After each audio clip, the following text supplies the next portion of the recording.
Welcome to the 81st episode of the Revolutionary Code, where we bring the truth about how governmental politics actually works in every facet of human existence and how that affects our people, Black people here in America, Africa, and the diaspora. I'm your host, Brother Tamani Mandani out of Houston, Texas. I am the direct revolutionary product of the Shrines of the Black Madonna's efforts to build a nation within this nation since 1953. I am also the founder of the Black Gold Nation.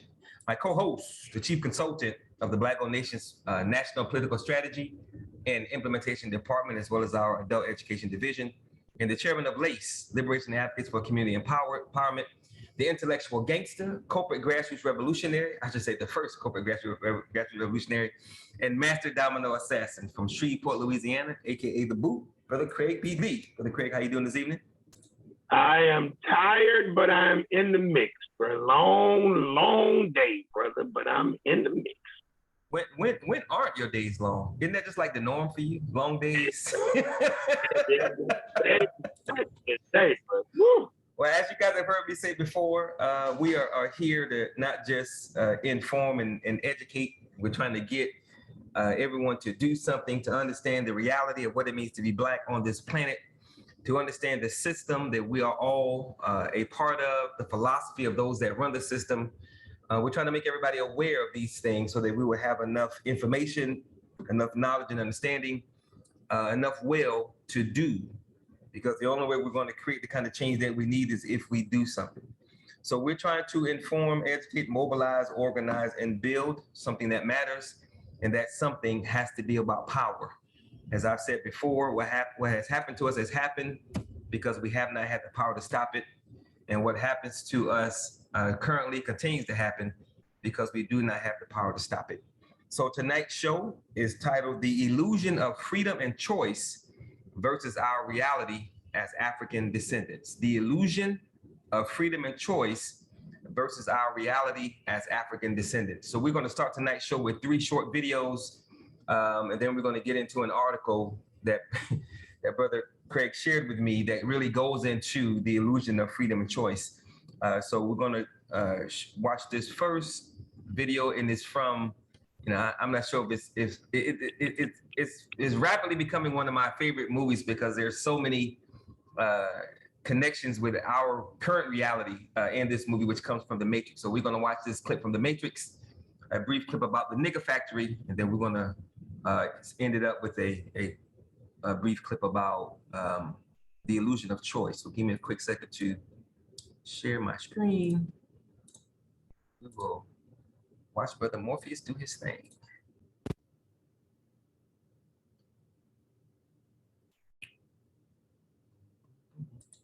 Know what it is.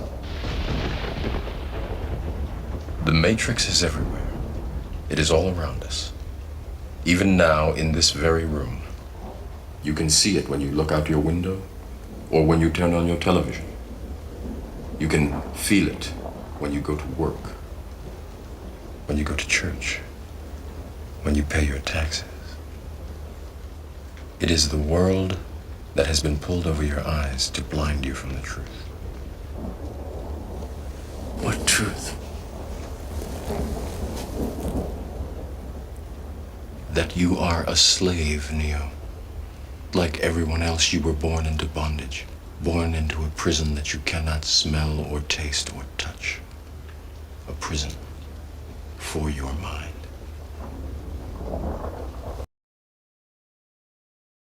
Yes, sir.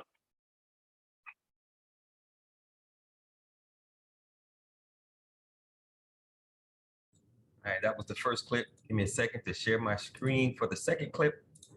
Yes, sir.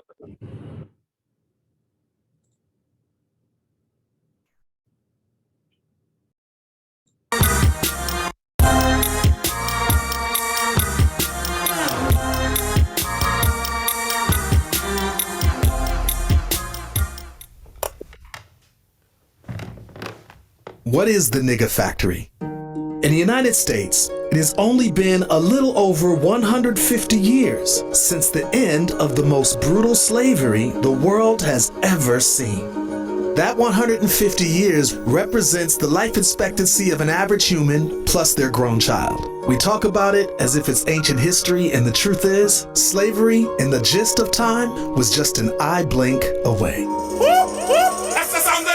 Tom Burrell, the author of Brainwashed, says, in the United States, blacks have been branded, physically and mentally, from the very beginning. That branding was even perpetuated long after slavery. The intensely torturous enslavement and indoctrination transformed into the powerful, pernicious, all-pervasive, mass media-driven brainwashing that still goes on today. This particular chart, which summarizes IQ scores that Professor Richard Lynn alluded to in his talk, based on his review, which was published in 1991, whites average about 100. Black Americans average about 85. Pseudoscientific facts, taught now and in the past. Thomas Jefferson's words from the Declaration of Independence. All men are created equal. Jefferson didn't mean any of this. What did Jefferson really mean? He thought slavery was an evil thing, but he also thought that free blacks in a white society was even worse.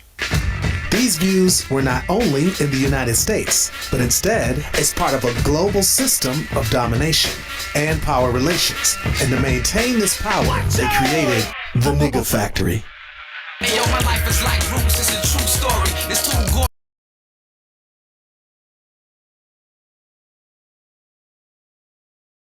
All right, that's the second one.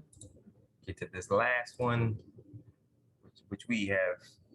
I'm pretty sure we've watched this one before, but it's so heavy we gotta watch it again. So share this last one real quick.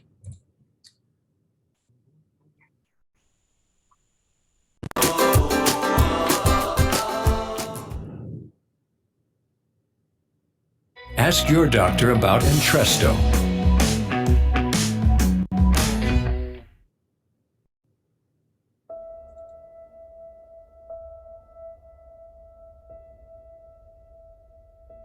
Now, you see, when your identity is defined by society, you cannot resist it. You don't have the knowledge, you don't have the wisdom, you don't have the resources to understand that something's being put over on you. You cannot but help believe the definition of you as a free agent. But you believe yourself to be a free agent as a result of not being free. That is to say, of being hopelessly unable to resist society's identification of you. There's a reason education sucks, and it's the same reason that it will never, ever, ever be fixed. It's never going to get any better. Don't look for it. Be happy with what you got. Because the owners of this country don't want that. I'm talking about the real owners now. The real owners, the big wealthy business interests that control things and make all the important decisions. Forget the politicians. The politicians are put there to give you the idea that you have freedom of choice. You don't. You have no choice. You have owners. They own you. They own everything. They own all the important land. They own and control the corporations. They've long since bought and paid for the Senate, the Congress, the state houses, the city halls. They got the judges in their back pockets. And they own all the big media companies, so they control just about all of the news and information you get to hear. They got you by the balls. They spend billions of dollars every year lobbying to get what they want. Well, we know what they want. They want more for themselves and less for everybody else. But I'll tell you what they don't want. They don't want a population of citizens capable of critical thinking. They don't want well-informed, well-educated people capable of critical thinking. They're not interested in that. That doesn't help them. That's against their interest. That's right. They don't want people who are smart enough to sit around the kitchen table and figure out how badly they're getting fucked by a system that threw them overboard 30 fucking years ago. They don't want that. You know what they want? They want obedient workers. Obedient workers. People who are just smart enough to run the machines and do the paperwork, and just dumb enough to passively accept all these increasingly shittier jobs with the lower pay, the longer hours, the reduced benefits, the end of overtime, and the vanishing pension that disappears the minute you go to collect it. And now they're coming for your Social Security money. They want your fucking retirement money. They want it back so they can give it to their criminal friends on Wall Street. And you know something? They'll get it. They'll get it all from you sooner or later, because they own this fucking place. It's a big club, and you ain't in it. You and I are not in the big club. By the way, it's the same big club they used to beat you over the head with all day long when they tell you what to believe. All day long, beating you over the head in their media, telling you what to believe, what to think, and what to buy. The table is tilted, folks. The game is rigged. And nobody seems to notice. Nobody seems to care. Good, honest, hard-working people, white collar, blue collar, doesn't matter what color shirt you have on. Good, honest, hard-working people continue. These are people of modest means. Continue to elect these rich cocksuckers who don't give a fuck about them. They don't give a fuck about you. They don't give a fuck about you. They don't care about you at all. At all. At all. Yeah. You know? And nobody seems to notice. Nobody seems to care. That's what the owners count on. The fact that Americans will probably remain willfully ignorant of the big red, white, and blue dick that's being jammed up their assholes every day. Because the owners of this country know the truth. It's called the American dream. But you have to be asleep to believe it.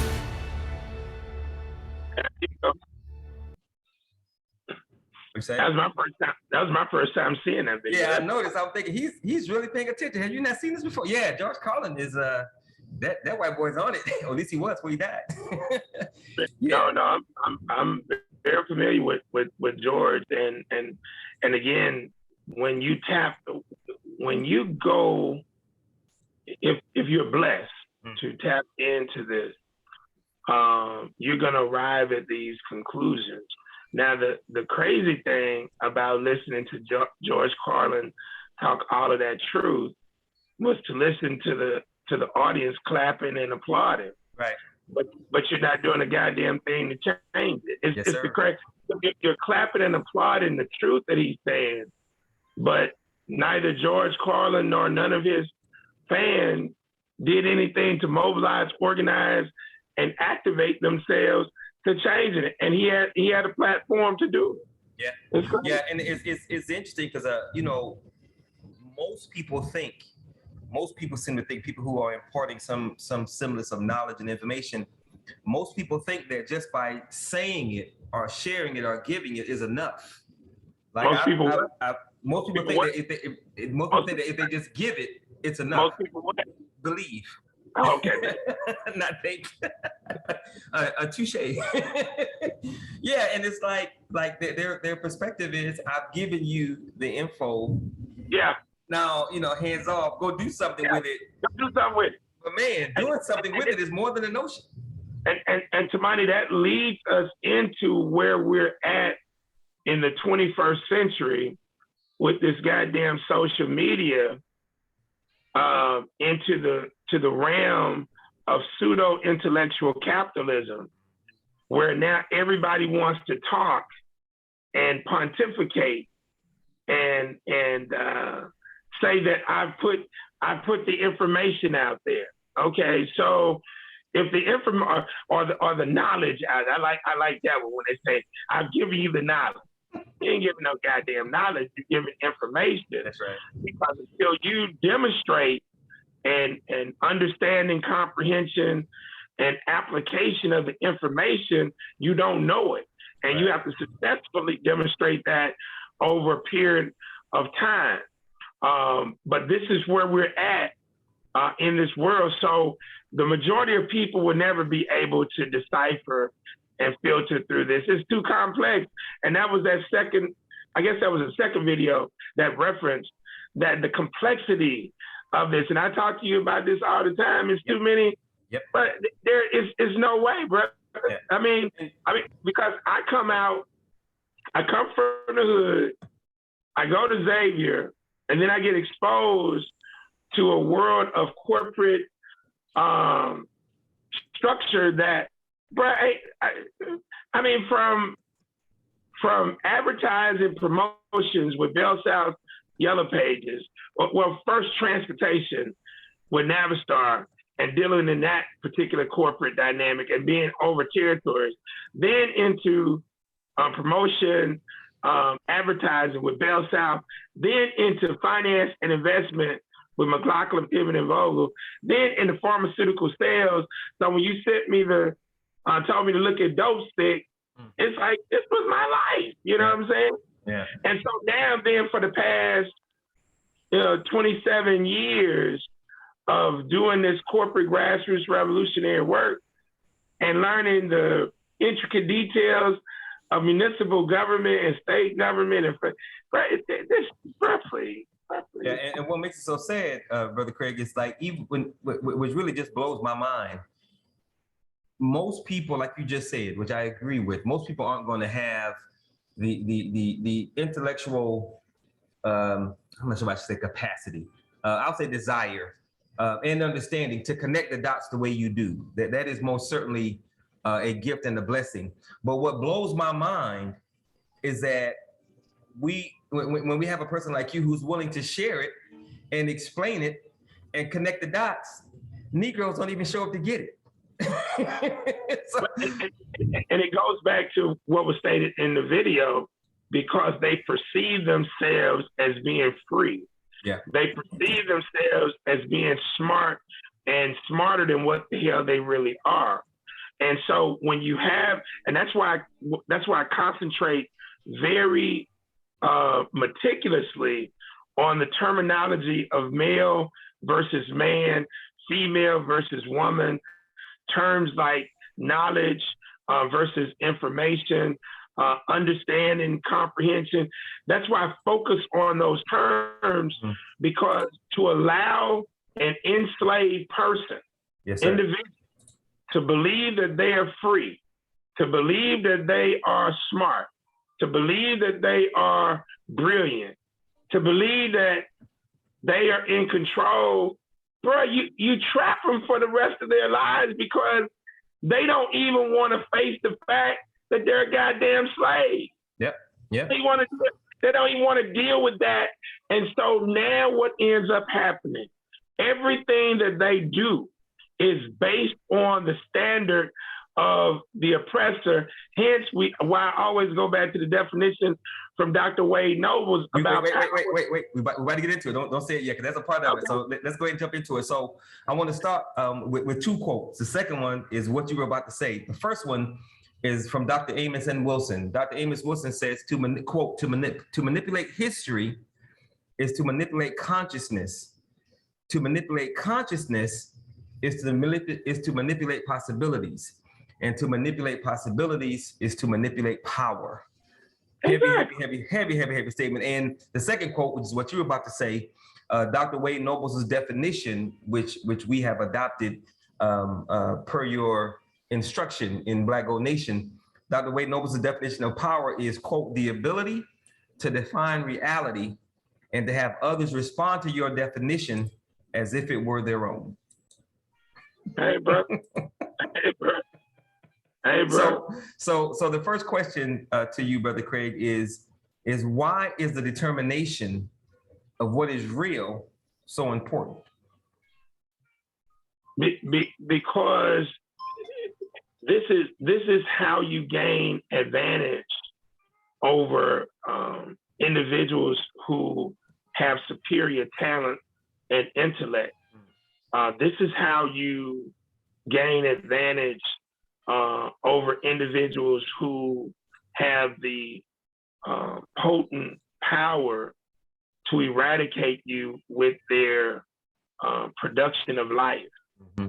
So if I can now discombobulate your mind, confuse you, distort reality, I can now gain an advantage on you in this war. See, the majority of people, I don't care how smart they may believe themselves to be, they don't even know that they're in a war. They don't even know that they're in a war on a daily basis, because the game is to create the illusion that you're not in a war, that you're in peace, and then those things that you can clearly see as perceived wars in Afghanistan or whatever, right? Those things now, oh, that'll never happen here because the powers that be keep us safe. Right. And so that's why the powers can manipulate reality in order to maintain advantage over you, whether it be through the coronavirus, whether it be through, the economy, whatever it is, they can manipulate that and run you to the essence of what they perceive to be real. So that's why since we're not in their direct spaces, to understand, to know how they're putting their plans together, if you can now understand what they're doing and now go to the point that they're so arrogant that they're going to tell you a lot of things that's truthfully through their movies, through their entertainment vehicles, if you can now just really learn how to think and critically think, you'll start to be able to figure this out. Right. And of course, it's telling that Black people say that we care, we say we want to be free, we say we want to have power, but when someone is trying to religiously, methodically give you the steps and the processes and the understanding, everything you need to empower and free yourself, you don't show up to get it, which of course means you really ain't trying to be free. Next question, Brother Craig, how do you define freedom? That's an interesting question. If I had to define freedom, it would be the ability to, let me put it like this, the ability to unlock, unleash, and activate your third eye so that you could choose, analyze, think, critically think, and determine your potential in this world, your purpose, your potential, your power in this world. But it starts with the ability to unlock, unleash, and activate your third eye. And so if you can unlock, unleash, and activate your third eye, you can unlock, unleash, and activate your spirituality, and then you can learn how to think and critically think and analyze so that you can focus on your purpose and your reason for existing in the planet. Because if I have a classmate who just died on Monday, and I'm having to help her sister. And we've been connected, Yvette and I, since we were about 2-3 years old. And she died, no insurance. And so and I've already just over the past day raised almost $1,000. And then she is going to be cremated to keep costs low. But I'm helping her sister raise the money. But being our senior class president and student class president and alumni association president, right now it's my responsibility to help when we can in these situations. But I mentioned Yvette because Yvette, just like 95 to 99% of people, existed on this planet. Yep.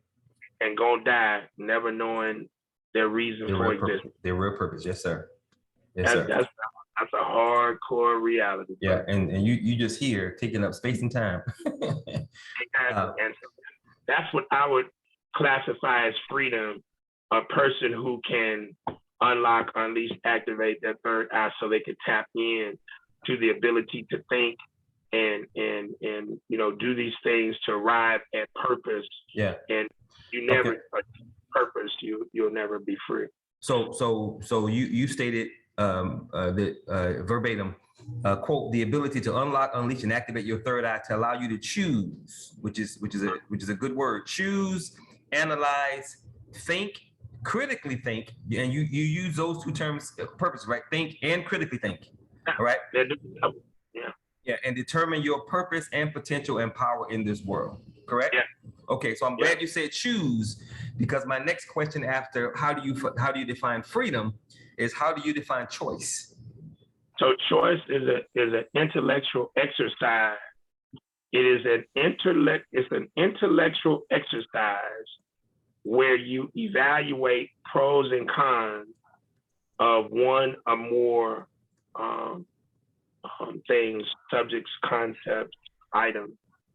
And so that's what choice is. The ability to intellectually analyze the pros and cons of one or more subjects, items, issues, and the objective is to ultimately select, make the decision ultimately for something that would be in your favor, your best interest. Okay. Hold on. And interestingly enough, Kamani, when we and I've done, because I've looked at these terms, choice, decision, and people use these terms interchangeably, but they're different. Choice is the intellectual exercise of evaluating and analyzing, right, pros and cons, in order to arrive at a decision. See, the decision happens as the end result of now going through this process. And that's why I say an unconscious person can never choose. They can never do choice because they don't know how to think. Right. And in order to think, that's an intellectual exercise. You have to be trained how to do that. So the majority of people don't choose, they make predetermined selection. There you go. So they perceive it to be choice, they believe it to be choice, and that's how they get caught up. But it's not choice, because the choice in that evaluation, you just think about it. If you're really choosing, and you're now arriving at analyzing pros and cons, would you arrive at decisions that would be against your best interest or in your best interest? In your best interest. Exactly. Yeah. Yeah. So, Every day, all day.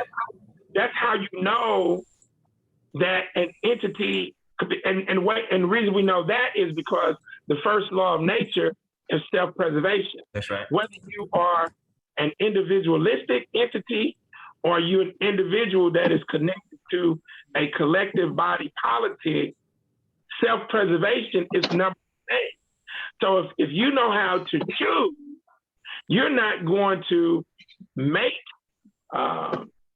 intellectual analyses to arrive at a decision that would be in opposition to your goddamn way of existing or living or furthering your life cycle. That's right. How you know people don't even choose. That's right. So you said, I asked you, how do you define choice?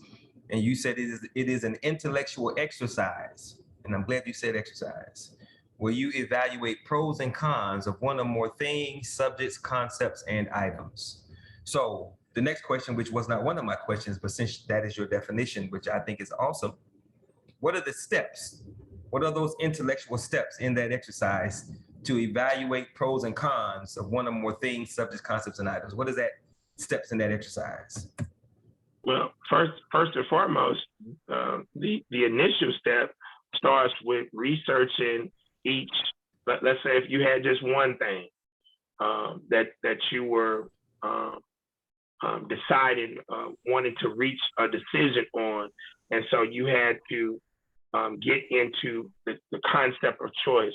So you're going to research that subject, that issue, whatever it is. You're going to now vet that, because the basis of the intellectual exercise revolves around the understanding, comprehension of whatever it is that you are considering. Yeah. Whether it's 1, 2, 3, 4, whatever it is, the more items or subjects or issues, that means the more research that you have to do in order to properly evaluate.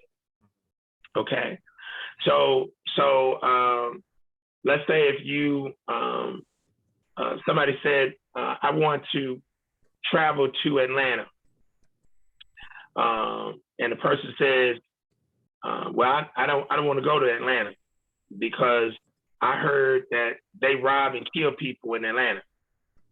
And now it's like, well, have you ever been to Atlanta? No, I have never been there. Have you read anything about Atlanta? No, I haven't read anything about Atlanta. So how do you know that they do this? Well, I just heard. right. You see, so now you've arrived at a decision without any type of thinking going on, and so you're deciding, but you haven't done the critical analyses of vetting and doing the research on that situation.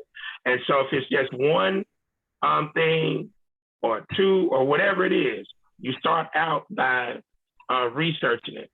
So the vetting process is really the biggest thing.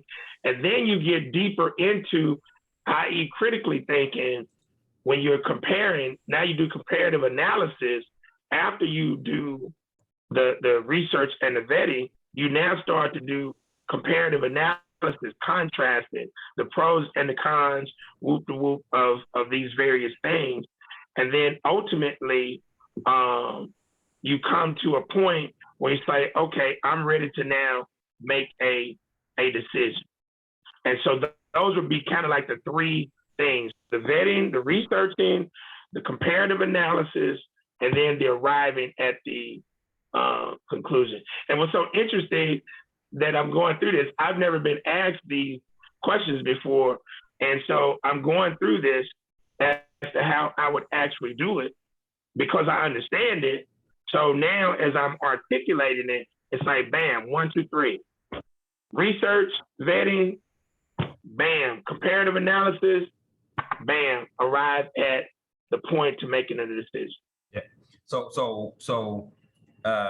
this was not one of the questions, but I think it's a perfect follow-up to what you just said to further drive home the point of why choice is so important. So, and we've discussed this before, but it's important. That's why I'm bringing it back up. So, based on what you just said, explain to everybody why judges give or render opinions, and how most people don't or can't do that. Why judges why they are able to render opinions, and how most people don't or can't do that.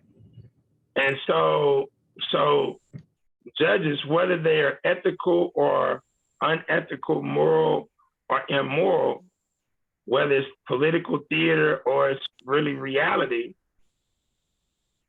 there's a process that they have to now go through where, again, facts are presented, information is presented about a case. And so now they sit through the information, they go over the information, they hear witness testimony, they hear all of these things, evidence, all these things.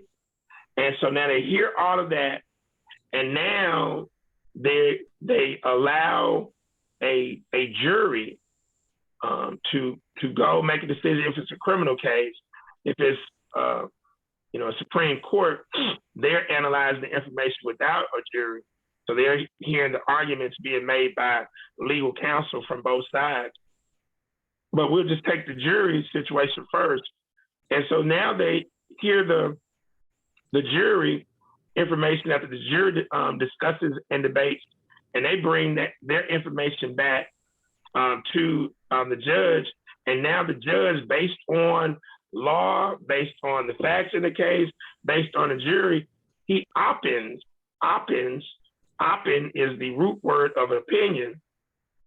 He or she oppins now that this is a decision that I'm going to make. Now, what people don't know, even in jury cases, if a jury says we find him guilty and whatnot, a judge can, because he's the one that renders the sentencing, the judge can say, yeah, they found him guilty, but we're just going to give him probation because I really don't think the jury really understood whatever. I'm going to sentence him to X, Y, Z. So that's a jury case. So, but you have to go through the process of evaluating information, comparative analysis, all of that.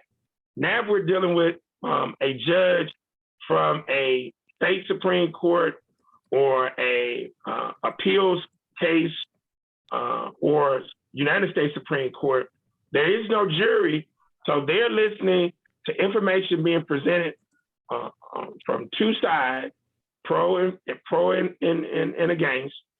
So now he listens to that information, they do research, do comparative analysis, go into law, and now they opt-in based on their politics, based on the facts.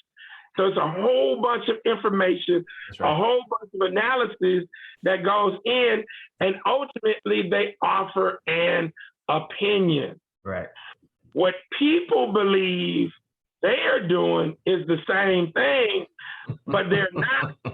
What they are doing, when people say, I have a right to my own opinion, that is incorrect, because no person has a right to an opinion unless they have information, understanding, comprehension about the information, and real knowledge about the subject matter that they're talking about.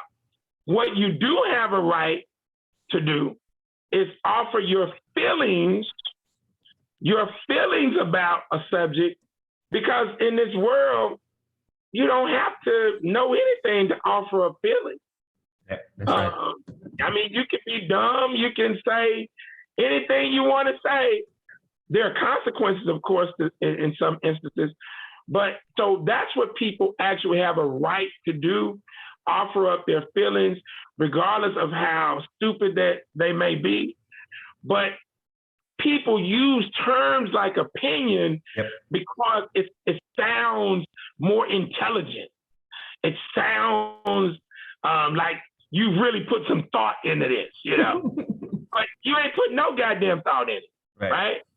You're just offering up your feelings, and your feelings typically are going to be based on your indoctrination, your identity politics with, for or against a particular subject. And so, again, that's now how we arrive at a lot of the chaos and confusion that we have in the world. Yes, sir. All right, so tonight's show title, as a reminder, is The Illusion of Freedom and Choice versus Our Reality as African Descendants. Next question, Brother Craig, why, as Morpheus was saying to Neo, why is the new battleground our minds? It's not the new battleground, it's always been the mind. All right, why is the ongoing battleground our minds? Yeah, think about it like this. And I thought about this. I'm like, where did all of this control of humans start? Mm-hmm. Well, it had to start in Africa, because we started everything. And so it's like, whether it's good or bad, it all started in Africa. I mean, we're the originators of good and evil. You have to really understand that, to know that all white folks have done is taken those things that we did, whether they be good or bad, and they've now flipped them and elevated them on extra levels. So I thought about that. I say, why would it be so important in Africa to control other people? Real simple.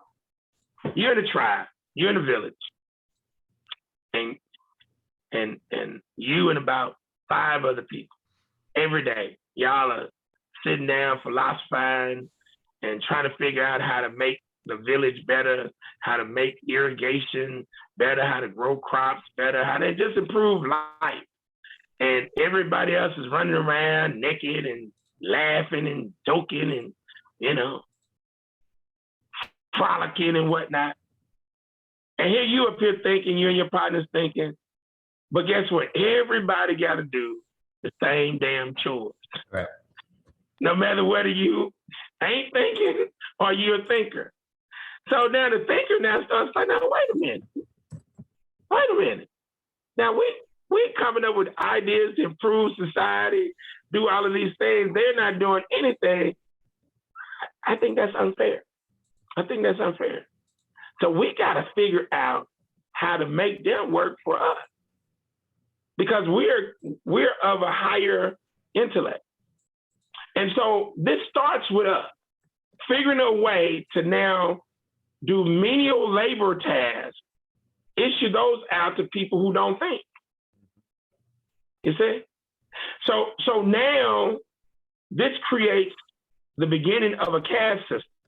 And you can clearly see it in Africa, and then it was taken into Europe and into other places. This is a theory that I have that brings us to where we're actually at today.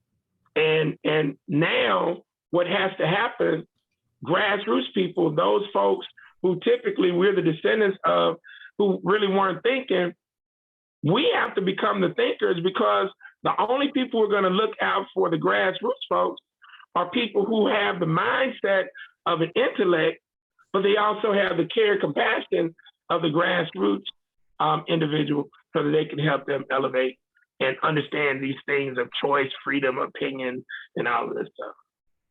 So the battleground is for our mind. The battleground is for our minds. For what reason? Because to control the human for labor. There you go. To control the human for labor. Yeah.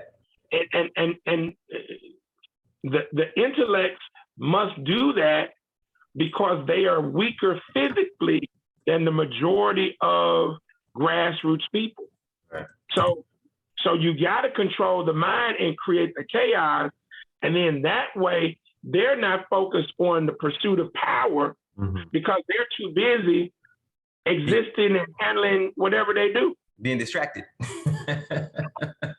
All right, next question. What is predetermined selection? The illusion of choice. Okay. Predetermined selection is the illusion of choice that allows an individual to believe that he is actually choosing when options, these things have already been laid out for him, so that now the powers that be can forecast what the hell you're going to actually do. Because I've already told you what these things are.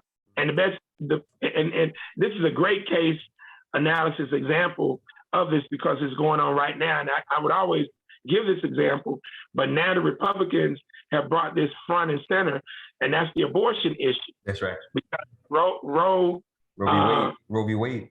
Yeah, Roe v. Wade is under attack, right? So a person says, Craig, are you pro-choice or are you pro-life? And I say, well, I'm neither. No, you gotta be, it's one or the other. No, it's not. There's another position. No, it's pro-choice or pro-life. No, it's not. There's another position. I can be anti-abortion, but I can also be against the government deciding for a female what to do with her body. That's a whole nother position. Yes, sir. Well, Craig, that doesn't exist. Within the scope of the power structure, it doesn't exist, because that's a predetermined selection that they've given you, right? Yeah.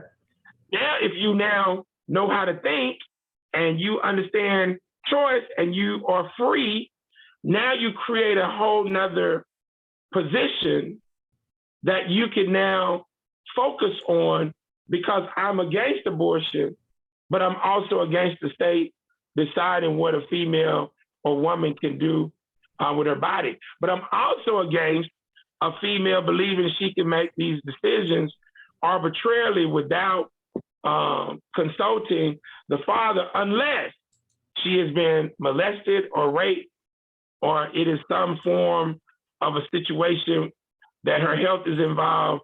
But again, the father or her family or the paternal family needs to be involved. That position doesn't even exist right now. If I'm asked that question, that's my response. You see? So that's an example of predetermined selection. And the interesting thing about this conversation is, how did that whole debate start? Did it start as pro-choice versus pro-life? Probably not. So how did it start? What were the initial subjects? I don't know.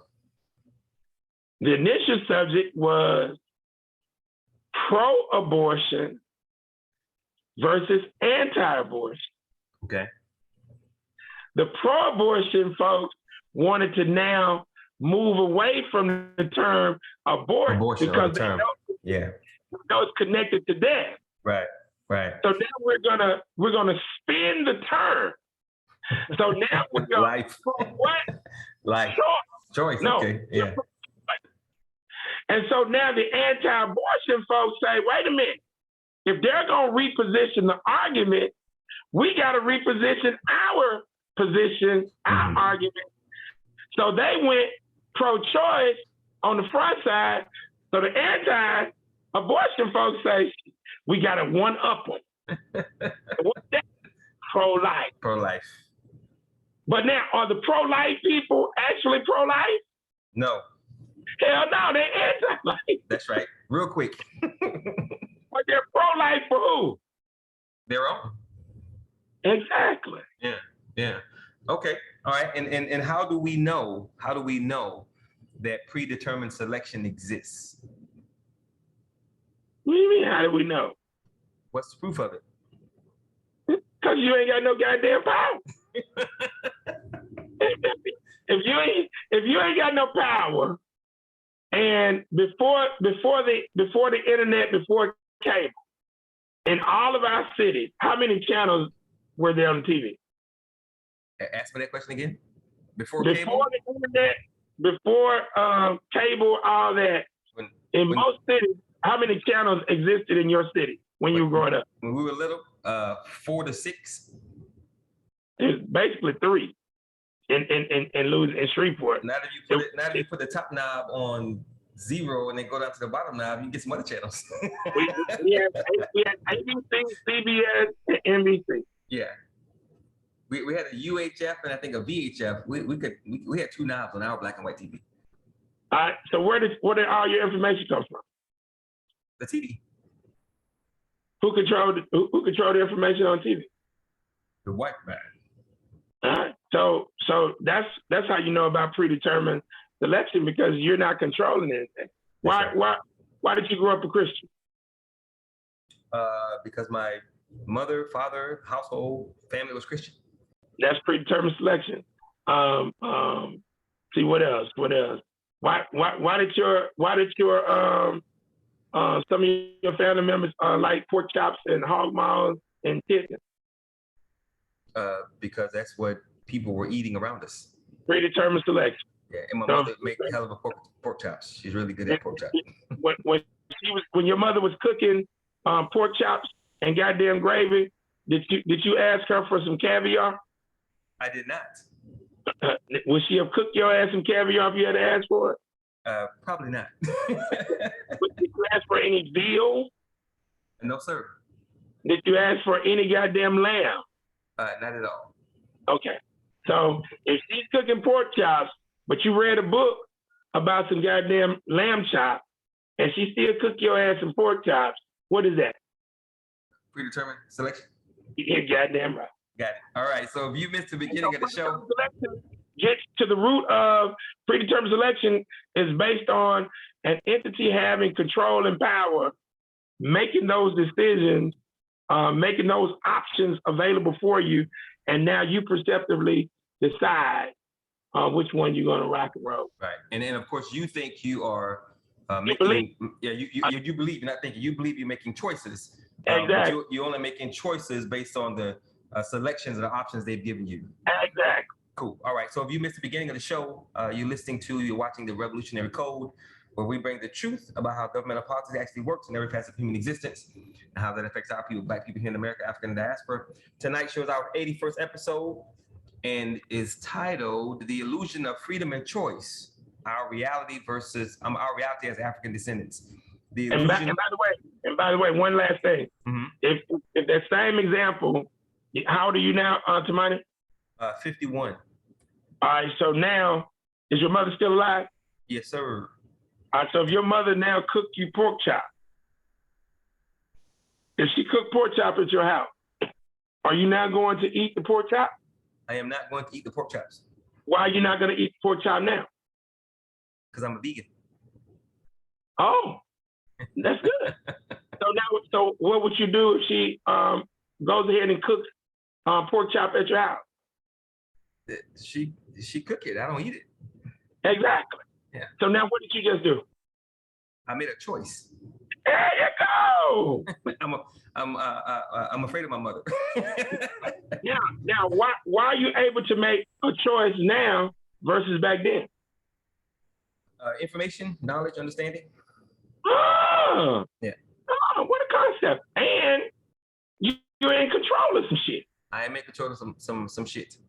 Yeah, because she would be at whose house? Say again.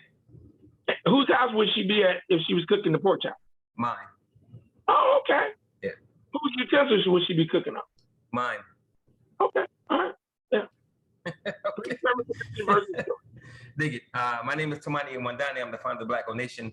I'm the co-host is Brother Craig B. Lee, our chief consultant of political strategy and implementation and adult education division. Okay, so Brother Craig always sending information to me and Brother Lloyd Forward. I'm sure he shares it with other people as well. And we're going to get into a post that was that was shared with him that we, upon closer inspection, we found quite sad and funny at the same time. All right, so I'm going to share this post with you, and then we'll have a conversation about it and make sure I got the right one. All right, so this is a post. You guys should be able to see my screen. It's a post. Craig, who sent you this post? Was it your ex? My ex-wife. Your ex-wife. So the post says, I got this bachelor's degree for everybody who look like me. I don't know what these symbols are. Don't ever let nobody put you in a box. So when you click on the post, which I did in the next tab, everybody is giving the young brother props. You can see, do your shit. No, congratulate, or yeah, that's a good one. Congratulations. That shit gonna make me go back to school. I swear that's real shit. So everybody is giving this brother props on what seems to be a positive move. But upon closer inspection, other things will happen. So Brother Craig, you want to take it from here? Yeah, so if you look closely at this, and you just read the comments, and you'll see why I wanted Tamani and other people to check this out. You'll see him standing with a gun, a semi-automatic weapon, with a so-called cap and gown and degree, and he thugged out with gold teeth, and the image just bad image, right? Bad image. So now show the next image to mine, because this is how he tries to deceive people. Okay, now he's now trying to perpetrate like he's doing Huey P. Newton, right? So now we know that this guy is not in any type of organization. You pretty much know that. But now if you go to his website, and what made me pay attention is my ex-wife said, I kind of like this photo. She knew something was wrong because she's my client, and she knew she had better not post this until I did the analysis. So Tamani, play that video right quick for our wonderful audience.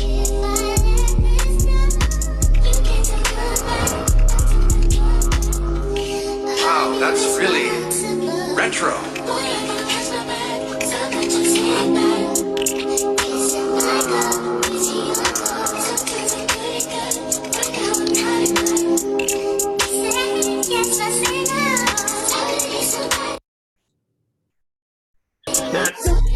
She my little freaky bitch, I fuck her good, then we have conversations. If this girl ain't get too clingy, I will probably fuck her daily. Baby ask me can she see me, I just answer her back, baby. I been tripping lately, I been having thoughts of having babies with her. Focus on my grind, I kept it player from the start. Bitch, I gave you all this dick and now you tryna take my heart.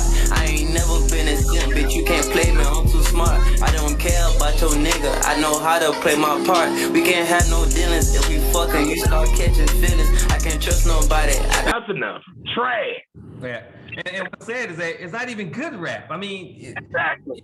If he was at least flowing, his rap sucks. Pure the utter garbage trash. Yeah. So, but Negroes are so goddamn stupid because he posed with a goddamn so-called, we don't even know if it was a damn degree. Mm-hmm.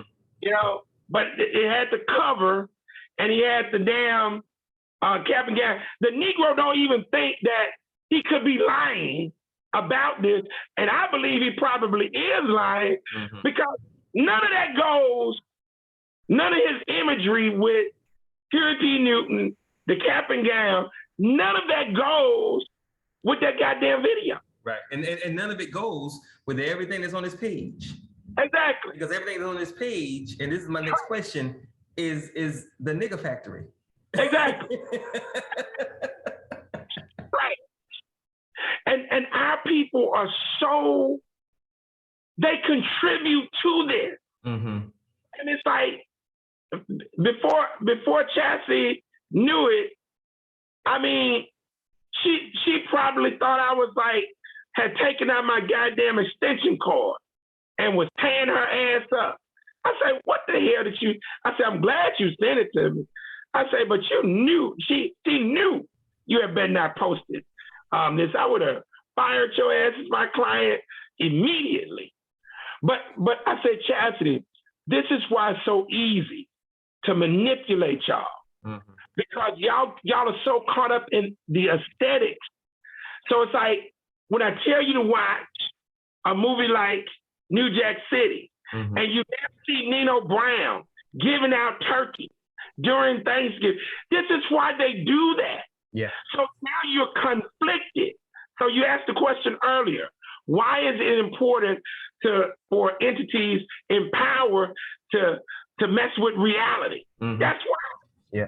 Because now people are conflicted about attacking your ass, about pursuing power against you. You see? And so we get so caught up in this. And then he got one video, Brother Naru, where he's trying to articulate the perspectives of the 66, 67, 68 Black Panther versus the 73 Black Panther, where Bobby Seale had elevated to run for office. Yeah, you know, we're gonna be guns. The Black Panther, they were on point. They about them guns. If they try to come with us now, man, we got Tech 9, we ready. And I'm like, I said to myself, we already went through this with the NFAC, where these Negroes was talking all of this foolishness, had marched on Stone Mountain. The goddamn one Negro didn't even have his damn gun loaded. When they went to Kentucky, they shot each other mistakenly. And now all of a sudden their leader has just disappeared. Yeah. Why? Because white folks are real about it. And you ain't doing them a plan. And the last I checked, Tamani, because you were in the military, Tamani, you can have 50 goddamn guns, big guns.